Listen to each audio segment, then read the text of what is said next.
Hello everyone and welcome back to the channel. My name is CS, the Viking Gamer, and today we have a special treat. A friend of mine lent me some pieces, and today we are going to be painting Abaddon the Despoiler and his base.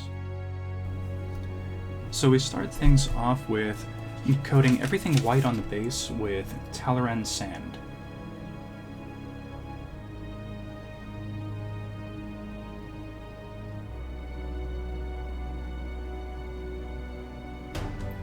This will help uniform everything else on the base with the sand paste that was applied as a basing medium.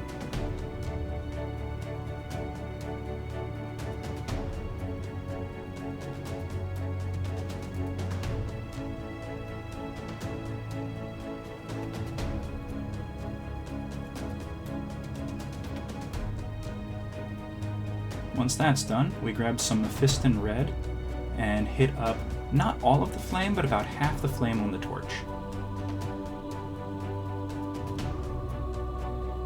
And now we're just going to do a couple of quick touch-ups, clearing up any of the places that are going to need a color that can't have the Agrax dunes underneath.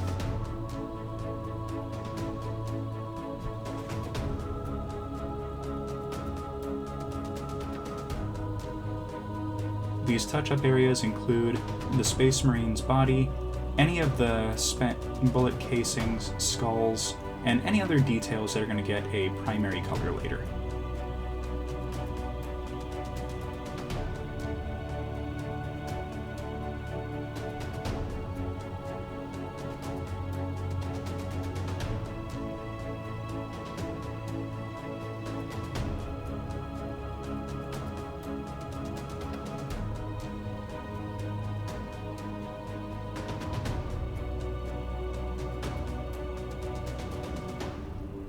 And once that's done, we grab some Basilicum Gray and hit the wingtips of the fallen wing, but not the wing itself. And we're also going to do the cage around the torch and the Imperial Double Eagle. And while we're at it, let's hit up the nails. Now we're going to grab some Spirit Stone Red, one of the technical colors, and hit the rest of the flames coming off the torch. And now for the Space Marine, we're going to paint him in Space Wolf's Gray. I thought this was going to be fun because my friend also plays Space Wolves, so this way it could look like his Chaos Marines are constantly fighting his Space Wolves. I ended up going 2 coats just to give it a little bit of a darker color.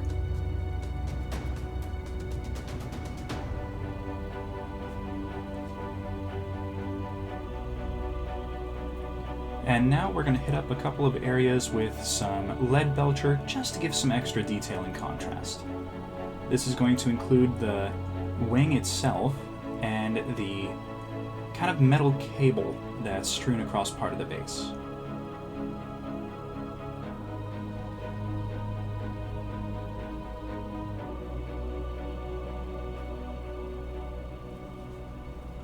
After that, we're going to touch up a lot of the shell casings and a couple of other very small areas on the base with Hashut copper.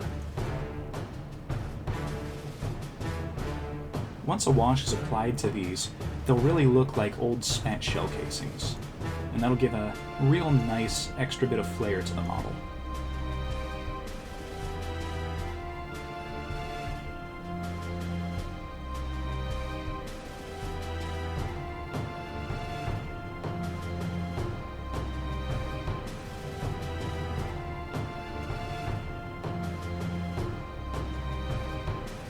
Now we're going to use some contrast wildwood to paint the base of the torch.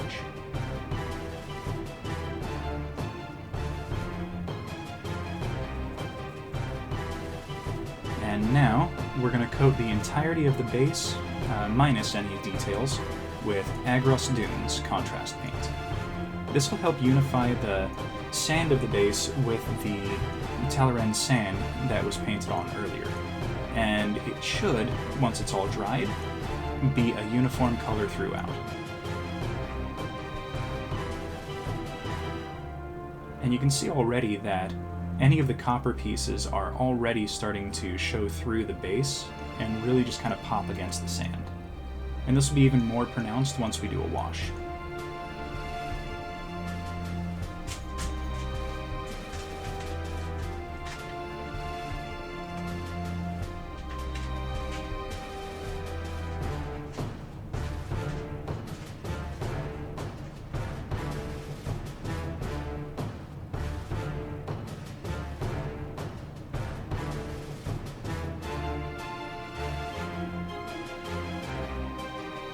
Now that that's done, we can grab some Retributor armor and touch up a lot of the details bases on the Space Marine himself,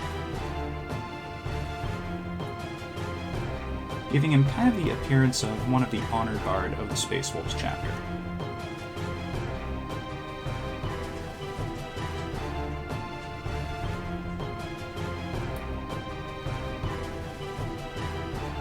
So now we're going to go over all of the skulls on the base with Skeletal Horde.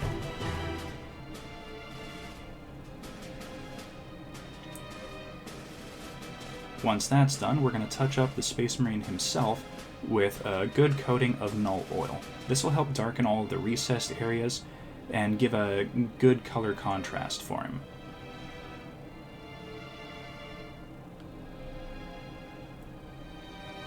And now the rest of the base gets a coating of Agrax Earthshade.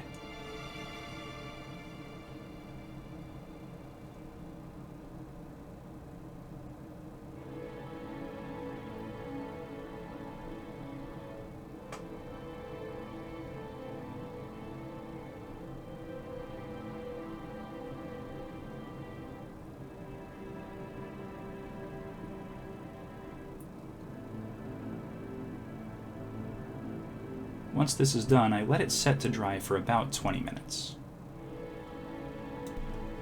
After gluing Abaddon onto his base, I touched up every area on his armor that wasn't going to be extreme detail with Abaddon Black.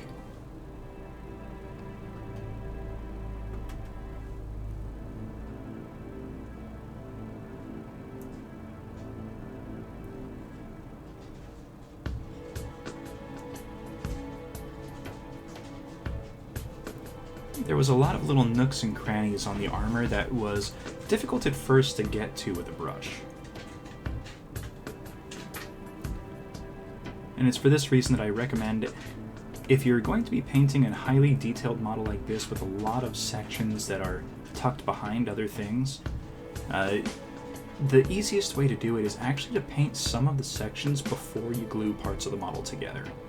But if, like in this case, the model is already put together, the next best option is find a brush that's either small enough or angled to get behind everything so that you can paint it.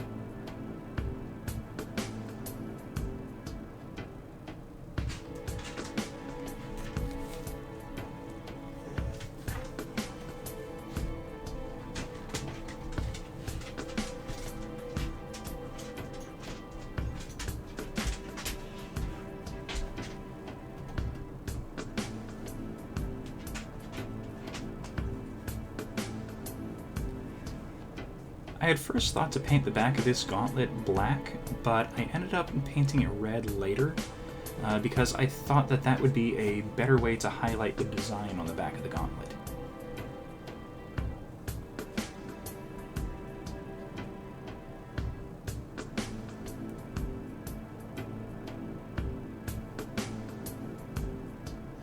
Alright, and now, here I'm using an angled brush like I recommended before to paint Flesh Terror's red onto the inside of the cloak behind the armor as much as I could. This was a little tricky in a lot of places because the cloak is very close to the armor.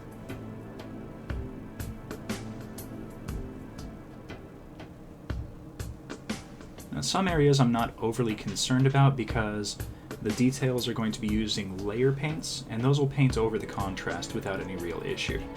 But in some areas that are going to be very hard to touch up, I was very cautious to not get any of the red anywhere that I didn't exactly want it.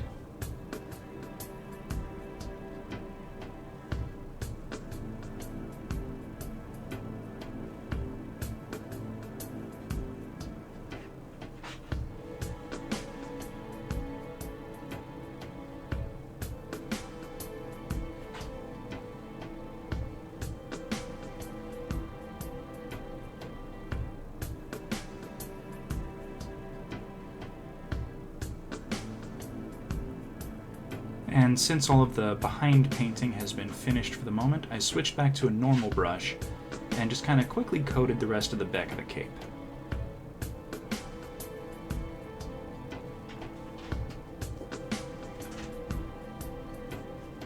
Now, some of this cape does look a little bit kind of splotchy from the paint, but once it gets a wash with null oil later, it really darkens up all those spots and just makes it kind of all blend together.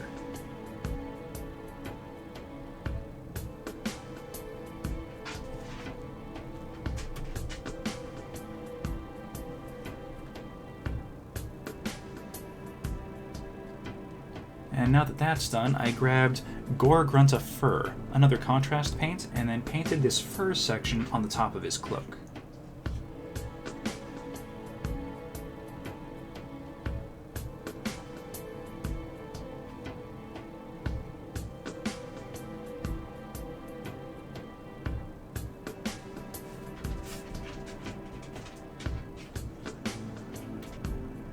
So after finishing this up, I grabbed a couple of touch-up areas and just kind of went over some places that I'd missed.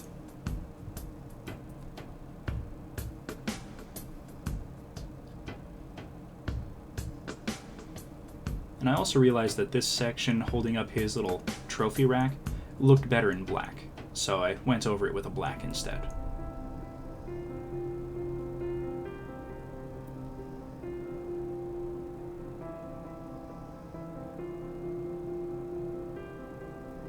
And now, using Blood Angel's red, I went over his top knot, kind of giving it an angry red color, but still a different color of red than his cape, so they don't look like they're the exact same color.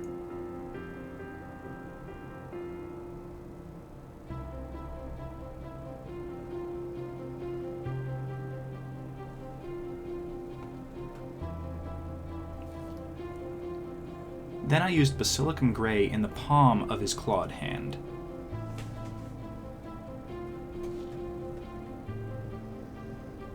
Then I grabbed Auric Armor Gold and started hitting up as many of the detail areas as I could reasonably get to.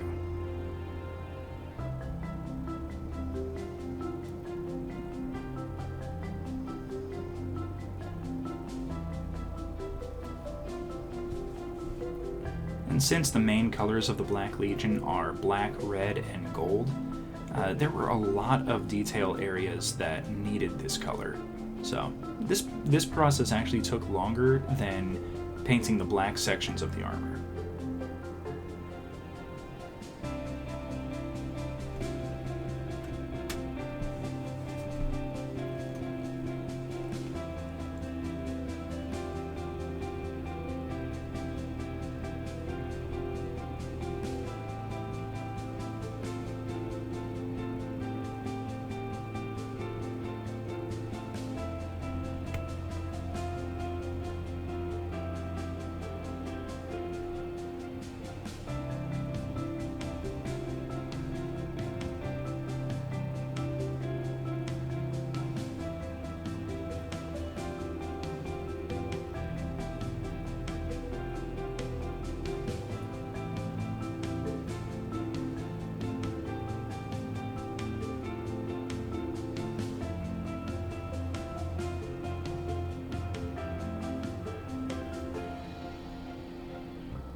Again, when painting details like this, you have to be cautious in some areas so that the paint you're using doesn't bleed over onto the paint that you've already laid down. Last thing you want to do is have to touch up an area 5-6 times just to get it right.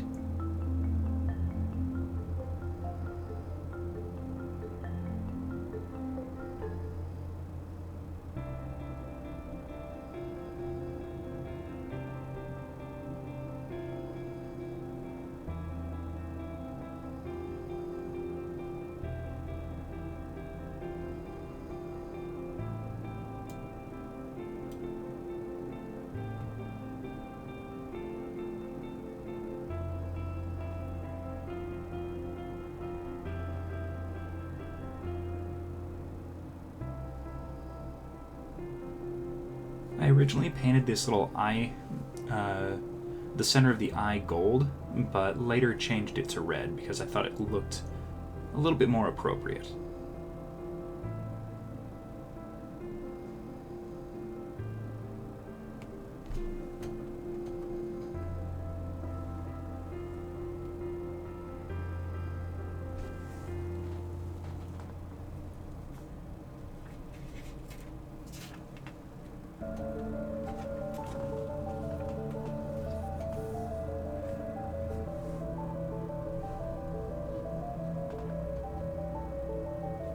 And then, of course, painting the gold halo around his head.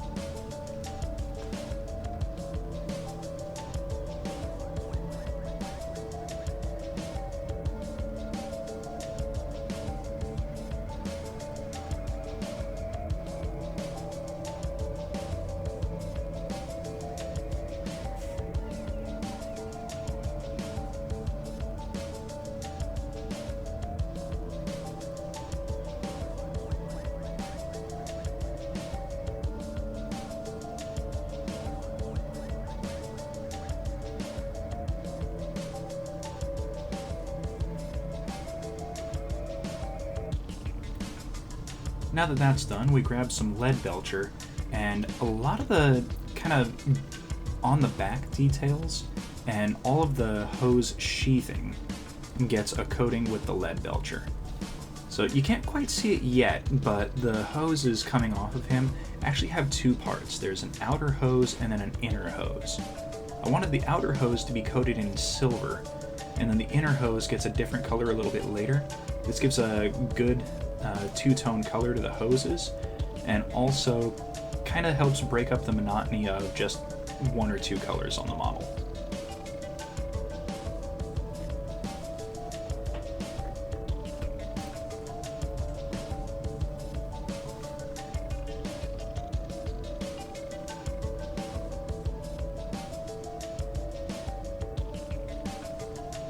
I'm also going to use it to hit up all of the spikes on the top of his trophy rack,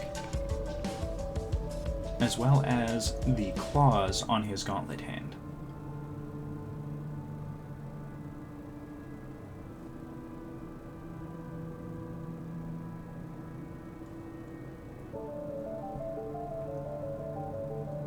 And as you can see, I also painted over his bolt gun with it.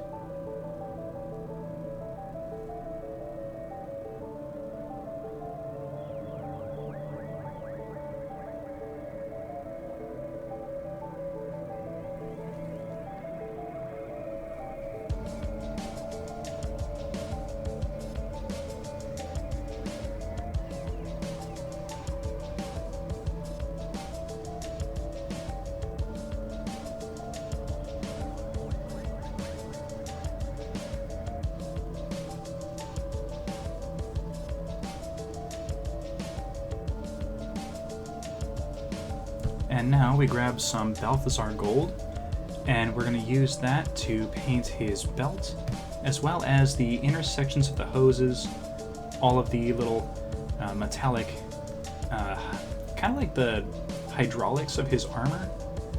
And we're also going to use it to paint the tips and back of the bullet casings coming off of his bolt gun.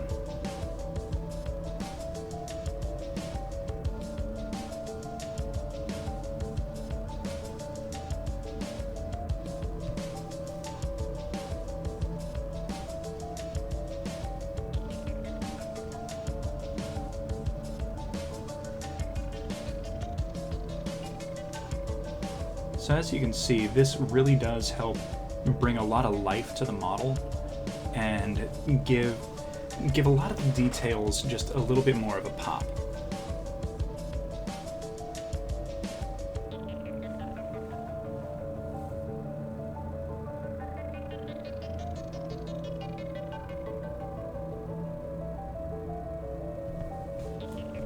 And then, since the base of his sword had this kind of gnarly, angry, hungry mouth section, I decided that painting that in Balthazar gold would be a good look for it.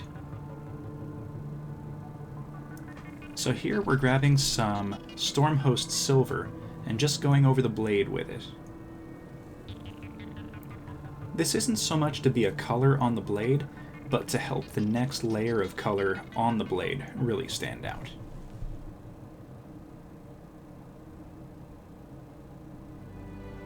The first coating of the Stormhost Silver wasn't really that thick, so I ended up going over it a second time, and that really helped it shine. So realizing that I missed a few places with the Balthazar Gold, I went back and went over those areas again.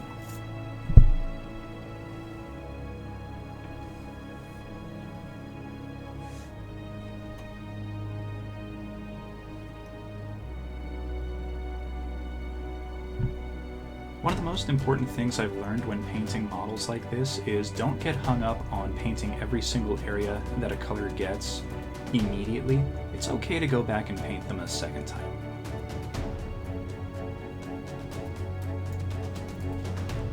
Once that was done, I grabbed some snakebite leather, and there wasn't a whole lot of areas that needed this, but there were a couple. Next, I used Dark Oath Flesh to paint his face. So now I finally went back in and did the rest of the eye on his shoulder pad, as well as touching up a couple of areas that, now having painted details, really needed another coating or an actual coating of Abaddon Black.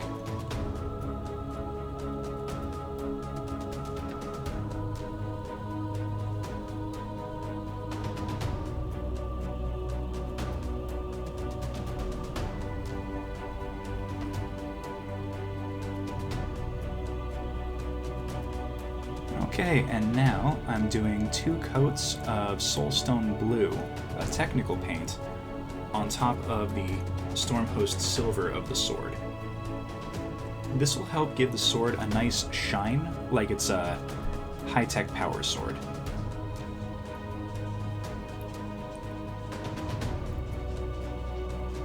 And I also realized that I didn't quite get all the areas that needed the snakebite leather, so I went back and touched them up. And a little bit of Auric Armor Gold on the armor and the crossguard.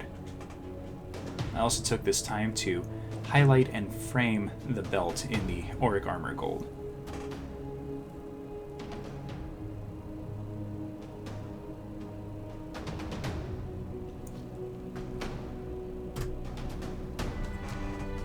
Originally, I had painted the Chaos Star on his belt in the Auric armor, but later on realized that it really blended in too much and ended up changing it to a different color.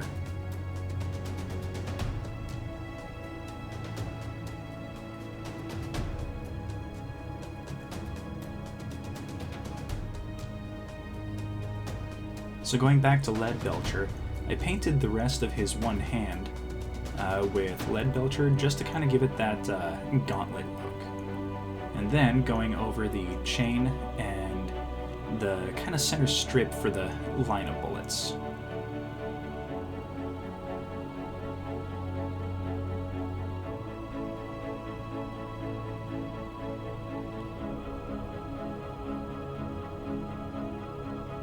So here we grabbed some Corn Red and went over the Chaos Star with it.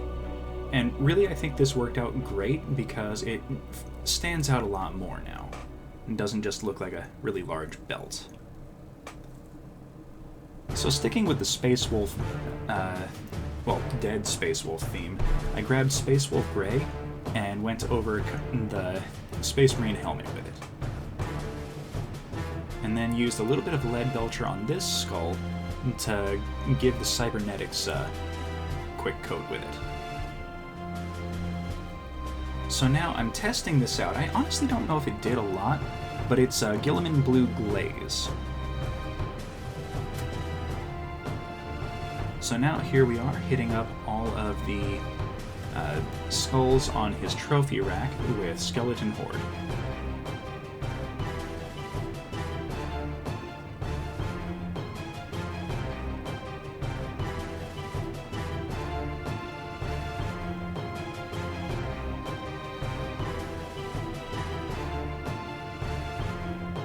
Then I also did a quick touch on the hanging skull and the skull that was on his knee. Then going back to the Auric Armor Gold, I do some last bits of detail work on a couple of areas that needed it.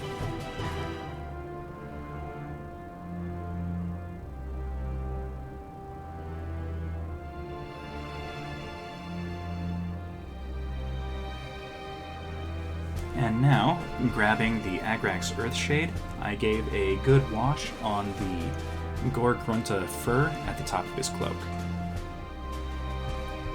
Then I went over all of the skulls with it. And like I've said multiple times in other videos, as soon as you hit that skeleton horde with the Agrax Earthshade, it really darkens up nicely. Now grabbing some Null Oil, I gave the rest of the model a good wash with it. Paying special attention to any areas that weren't quite easy to paint, so that the wash would help disguise those areas.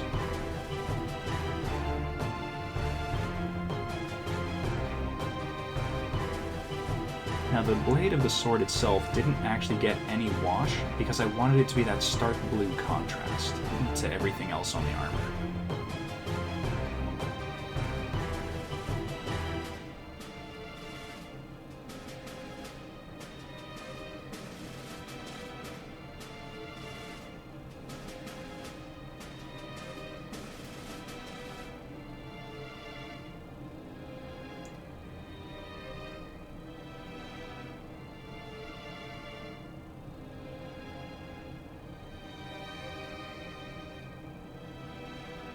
And I also realized that I didn't actually coat the wing in any kind of wash when I did the base, so I quickly did that as well.